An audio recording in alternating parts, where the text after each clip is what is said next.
Hello, welcome to the Books Applied podcast presented by WSL Leadership Coaching. In this podcast, we take a pretty good book and look at it in depth and talk about how it can apply to make your work, sport, or life a little more fantastic. I'm Iggy Perillo, and the book we're talking about today is The 5 Languages of Appreciation in the Workplace, Empowering Organizations by Encouraging People. This is by Gary Chapman and Paul White. The idea of languages and Gary Chapman's name might sound familiar from the 5 Love Languages book that he also wrote. So it's a similar type of idea, but applied to the workplace and applied to showing appreciation, which he goes into great depth about how to define what appreciation really is. Most directly, he defines appreciation in opposition to encouragement and recognition. So appreciation specifically is letting someone know that you value what they did. And encouragement means basically letting someone know that they can do something and they can do more of something. And recognition really is kind of the more basic, like something just happened and we recognize that. A lot of times recognition in the work world are for tenure, like years of service, number of this or that, or just sort of milestones along the way. Chapman and White talk about how of the people who are dissatisfied with their work environments, which apparently is most people in the universe, most of them are dissatisfied because they don't feel appreciated or valued for doing the work that they do. So this book works to address that feeling of value and appreciation. And in their perspective, there are 5 different ways that people want to have that appreciation communicate to them. And so understanding that language of appreciation helps you communicate to that person that they are valued in the way that they understand and appreciate and can take in. They also spend some time talking about how people feel different ways about giving appreciation to others. And that for some folks, appreciation is not something that they think they should give to other people. And so if you don't think you should give other people appreciation, most likely the people you're working with probably don't actually like working with you because they don't feel very valued by you. FYI. They also talk about that people dismiss appreciation as something that is valuable and meaningful to them as people too. That they don't need appreciation. They don't need to have someone puff them up and make them feel better about themselves because they're probably doing fine and have a good enough sense of self-worth that appreciation doesn't matter. But both of these situations don't really get to the central core that appreciation does matter to people, whether they feel it's necessary to come from other people or not. Most likely, people feel like the appreciation they've either given or gotten before hasn't been received well for various different reasons. And White and Chapman would say it's because you're not speaking the right language of appreciation to people. So it either comes off as seeming hollow or insincere, or it feels like you're just giving someone something bland that they don't even want or don't even care about anyway. So they came up with these 5 languages of appreciation, and each of them address people in a different way in order to help them meet that understanding, help them understand that they are appreciated and are valued. The first language of appreciation they talk about is words of appreciation. And in the workplace, this often means verbal praise in front of other people, telling people they did something great and that it's appreciated, that they're valued using words. For some people, this has a lot of meaning. They like hearing the words from folks. They like hearing that what they did was important. They like hearing that their contributions had an impact on the people around them. The words don't necessarily have to be only spoken. It could be an email, it could be a message, it could be a sign, it could be something written also. Usually though, in the work world, this is in some sort of group context. Some people, they really feel that and feel valued by it. Other people feel super embarrassed. People feel put on the spot. People cringe at the thought of having someone sing their praises in front of other people. That just really doesn't sit well with people. So words are super important and can be valuable for some people, and it's also the lowest hanging fruit. It's pretty easy to just turn to someone and say something that you value about them and appreciate about them. But it does matter to folks. So technically they call this words of affirmation. You're affirming people with words, written, verbal, maybe around other people, maybe not necessarily, but it's the words that are doing the work to convey that appreciation. The second appreciation language I talk about is quality time. And quality time can mean a couple different things in the work environment. It can be paying focused attention to someone, giving them your undivided attention. It could also mean hanging out, working together. It could be doing tasks. It could be doing stuff that's not work related. It's basically that sense of attention that you're paying attention to someone and that makes them feel valued and appreciated, like they matter. And so quality time is wrapped up in that sense of attention. But more it's about doing something sort of with these people that shows that you value them. The third language of appreciation they talk about is acts of service. And acts of service, there's a couple conditions that have to be met for this to really be a sign of appreciation. First, you have to ask if the other person wants assistance. And second, you need to do the service that you're providing for someone in a way that they want it to be done, and not just like showing up and rescuing someone and sweeping them up off their feet, especially if this colleague is like underperforming. And then also defining how much time you have to help, and the sort of conditions around the help that you're offering in different ways. So acts of service are providing a service for this person, maybe working along with them, maybe doing something for them, but also making sure that it's really specific about asking them if they want you to do that thing, if that is actually helpful, if that makes them feel valued by having someone work with them or support them by doing the same thing that they're doing or doing a corollary or associated task along with them. If you just show up and start doing someone's job, they're probably not going to feel like that's an act of service. The fourth language of appreciation is tangible gifts. And in the workplace, the thing itself is more the conduit for the feeling and thought behind the thing versus giving someone something that holds some sort of intrinsic value. Giving someone something that shows that you understand them or value their contributions, but also know something about them, their hobbies, their skills, their talents, beyond just the most obvious. Those types of gifts are really more meaningful and show a lot more appreciation. A lot of those gifts in the workplace environment have to do with an experience, movies, eating, stuff like that, so that the person who receives the gift knows that someone understands what they find fun or relaxing or what they like to do in their spare time. And the most maybe obvious tangible gift is just food, bringing in snacks, getting the team pizza, doing stuff like that shows that they feel can be a way to show people that they are valued and appreciated. The fifth language of appreciation is physical touch. It's not quite as common in the workplace as in the whole love languages, personal connection side, but physical touch does matter to some people. And in the workplace, this is really often confined to high fives. Maybe your workplace is a hug-friendly place. Just make sure the touch you're offering is something that the other person finds value in and finds to be supportive. But the athletes I work with, there's a lot of physical touch that happens sometimes. So that environment is a little bit different in terms of how physical touch can be used to show appreciation and show value to people. So these are the 5 languages of appreciation again. Words of affirmation, quality time, acts of service, tangible gifts, and physical touch. Chapman and White spend a fair bit of time talking about how appreciated workplaces have better workers. They have places where people want to be there, are more invested, more involved, and this ultimately makes them more productive, more lucrative, better places, better environments in general for everything, and generate better outcomes for everybody involved. More things get made, more clients are served, et cetera, et cetera. If you dial that down even further to either work teams or athletic teams, when people feel valued and a part of that team, they are so much happier just being there, spending time with these other folks, but also they contribute in a lot more positive ways.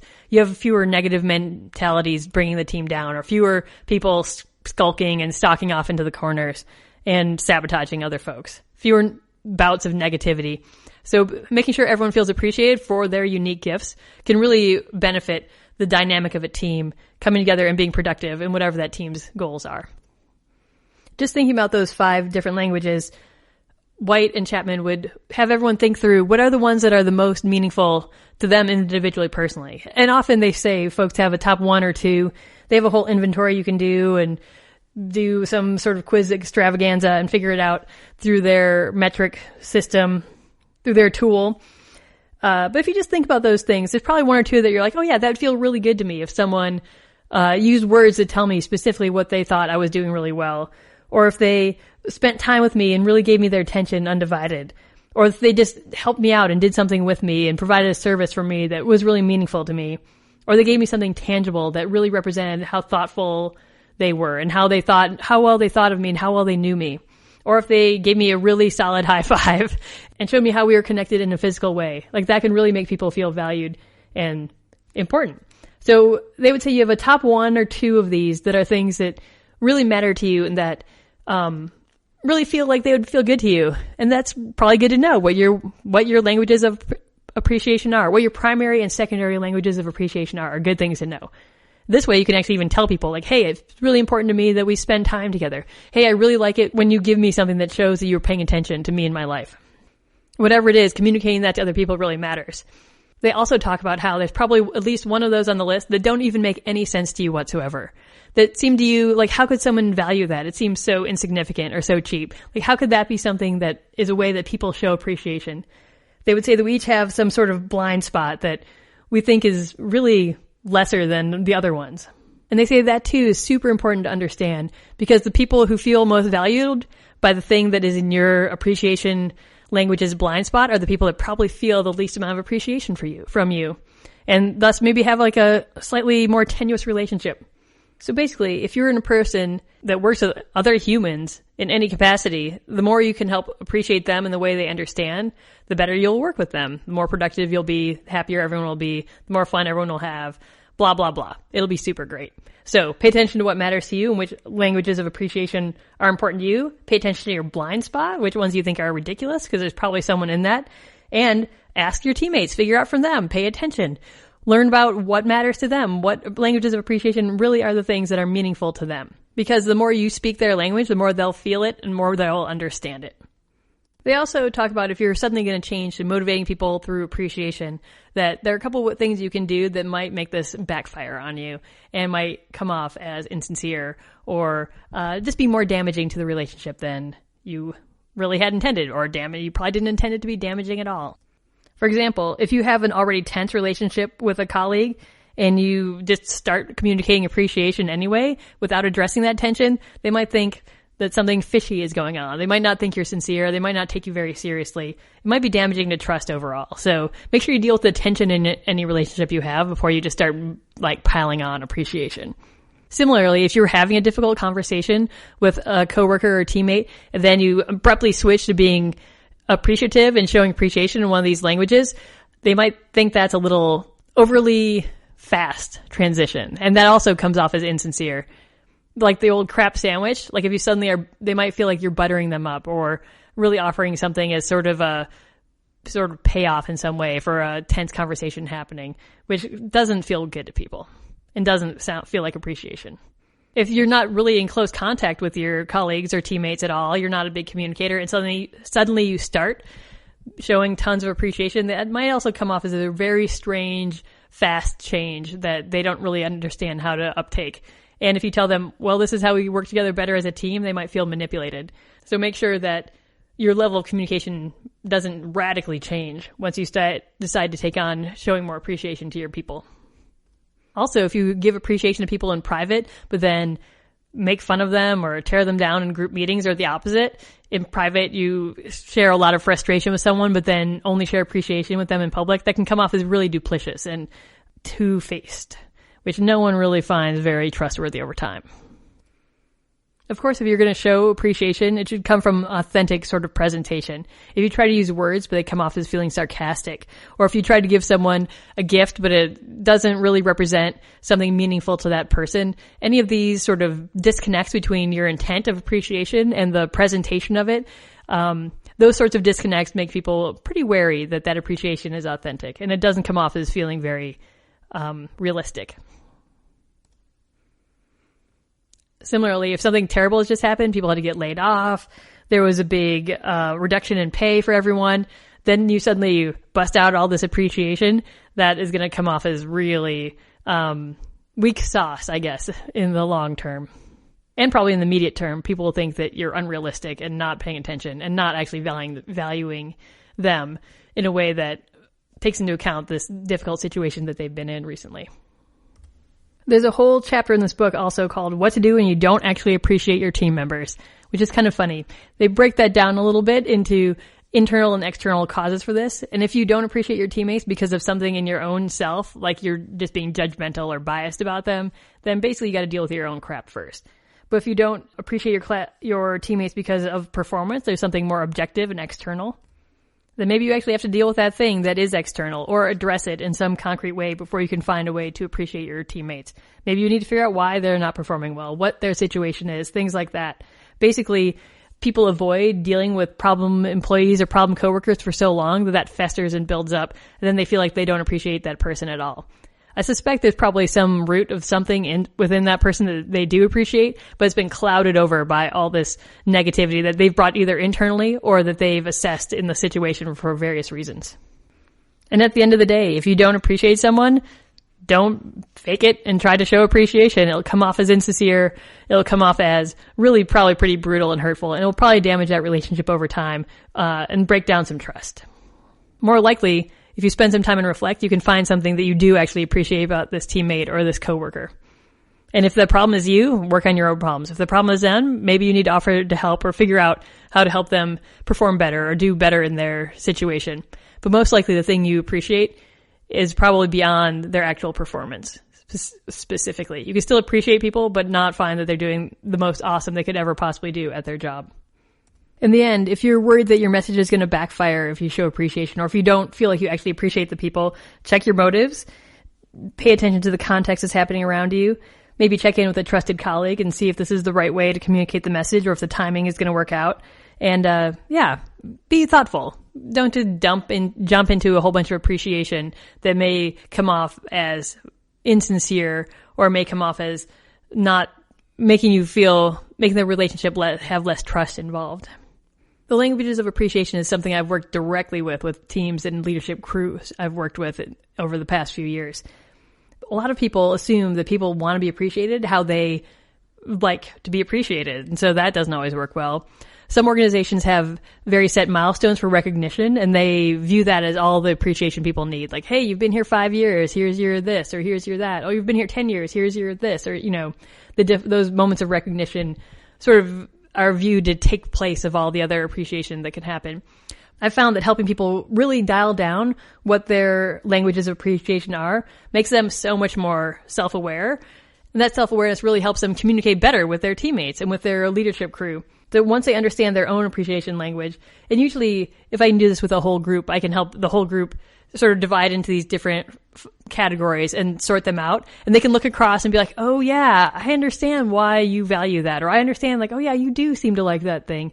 Like if they know each other and see where each other in these sort of different clumps around their primary or secondary language of appreciation style, it becomes so much easier for each teammate to then show appreciation in ways that matter to all their teammates. And this makes teams function and work together better. I was with a leadership crew from an organization and kind of ran through some exercises around this, and some of them were shocked, like they had no idea. Some of the folks that were very comfortable giving written communication, and giving written words of appreciation saw that their teammates really didn't value that very much. They thought they were doing a great job being super appreciative. And other folks were like, oh yeah, it's just another email. I'm like, okay, great. Like they didn't feel that was meaningful to them. Their sort of brains were exploding a little bit. They thought they were doing a great job of showing appreciation, but it wasn't being received that way by the team around them. I found this can be super helpful as organizations or teams have been together for a while, and they're sort of in this like long stretch of not very exciting work, or maybe the season has stretched on for a while if they're in a sport, or things have just kind of gotten stagnant and stale in just different ways within their organization. Understanding how to appreciate each other sparked up the whole room. Like they suddenly realized that they had ways that they could give to each other that would motivate everyone and really create a bigger culture around how to appreciate each other within the organization, which really spurred a lot more motivation, spurred a lot more energy in the sort of doldrums section of where they were all working at the moment. Sometimes after talking about languages of appreciation with groups, they feel like, oh, now we have to be appreciative and now it's going to feel cheesy, it's going to feel forced. But really, when they dial down to that sort of authentic feeling of that they do actually feel appreciation for their teammates, and now that they have a pathway to do it that matters to their teammates, it becomes actually a lot easier over time. That sort of initial hesitancy that I see in folks where they're like, oh, wait, now we just have to like do some sort of forced appreciation of each other. That seems super weird. Like I never set up people to do forced appreciations because that does seem weird. That does seem like, oh, now I have to do this thing in this way. Once you know how the folks within your organization like to feel appreciated, it becomes easier and easier to build that culture of sharing appreciation with the teammates you work with the other folks in your world, so that then they feel valued. And then that will just spur more and more. Like creating that culture actually takes people trying it and doing their best at it. They're not going to really do it perfectly every time and find the right way to show the right appreciation to people. But having them understand the different languages, having them understand that people are different from them, that they might have a blind spot where they're sort of ignoring what matters and what's valued by other folks, those little details filter into people's minds, and then they can take action. So really understanding your languages of appreciation and that of those around you gives you some pretty clear steps for how to show appreciation. The next step is just to take action, try it out, be authentic, be real, be mindful of how the other person, the space they're in, are they in a space to receive? Are they in a space to be understanding that that's what you're trying to do? And it's going to actually go really well. Once people take the time to understand how the other people feel valued around them, it really snowballs within an organization or within a team. To know that being appreciated feels good, and to know that you can do that for other folks is really empowering for many people. I've definitely worked with some folks that barely knew each other, barely got along with each other, and just happened to be working together on a certain task or on a certain project together. And helping them understand the appreciation languages of their teammates was a great introduction, actually, to who these other folks were and what matters to them, and really help them understand how to come together as a team to get things done over time. So it's not like you need to spend 6 years getting to know people before you can understand how to appreciate them. And if you just blurt out and ask them, what's your language of appreciation? Like, they're probably not going to know what you're talking about. So giving some context, giving some time, getting to know folks maybe at least slightly beforehand will probably help. But then applying languages of appreciation, I've seen bring teams together, change the mood, start shifting that culture to be something more positive and appreciation oriented versus stick oriented and like beat downs for doing the wrong thing. People want to feel valued. If you want good people to stay on your team, value your people. It's pretty straightforward. Use their language of appreciation, speak to them in the way that they understand, communicate to them in the way that matters to them, in ways that feels valuable to them, and you will have people that feel valued, feel important, feel invested, feel committed, and trust the process, and are willing to engage with others through ups and downs. Basically, the languages of appreciation is only as good of a tool as you put use to. If you have this knowledge and never use it, it's really not going to do much for you, and it's not going to do much for your team. This book itself was pretty quick read, pretty small. They have a bunch of online resources linked into the stuff, so you can always find a couple printouts of the highlights or other tips and tricks to make it more useful and meaningful. I definitely encourage folks to pay attention to and learn and figure out what their language of appreciation is, or their top two. Figure out their blind spot. Figure out the language of appreciation for their coworkers and teammates around them, and then put that knowledge into action. Show some appreciation to people. Build those connections, build those stronger bonds, build those relationships that make people inspired, connected, motivated, and willing to do anything they can to support that organization, support those relationships, support the goals that you're all working toward. So this has been the Books Applied podcast. I'm Iggy Perillo. Technical assistance with this podcast is provided by Peter Evans. If you like this podcast, there's more at worksportlife.com. Thanks for listening and have a great day.